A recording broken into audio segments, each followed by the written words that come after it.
Bonjour, Guillaume Batz a commencé sa carrière dans l'émission On ne demande qu'à en rire. Il a été pris par Jérémy Ferrari sous son aile, qui a fait de lui, on va dire, une petite célébrité.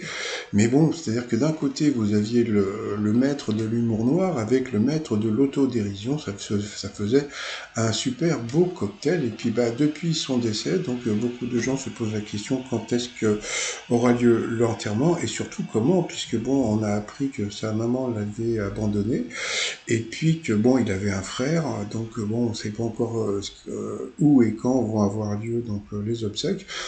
J'imagine que peut-être que ça va être encore en église Saint-Roch à Paris, puisque c'est l'église des comment dire des gens du spectacle.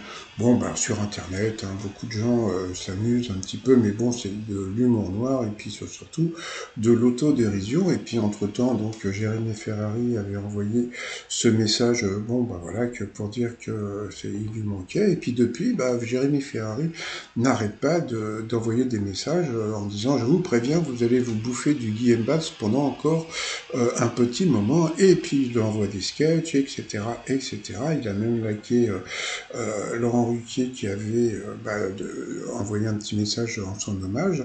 Alors on pourrait se penser, mais alors comment vont être les obsèques de Guillaume Batz? Alors bon, vu que sa famille, entre guillemets, c'était, on va dire, la famille du spectacle et Jérémy Ferrari, on imagine que ça va être des obsèques drôles et joyeuse, donc on verra comment ça va se passer. Mais bon, je suppose que sa vraie famille, eh bien, c'était les gens du spectacle de maintenant, puisque sa maman l'avait abandonné. On verra dans les jours à venir. Allez, à plus.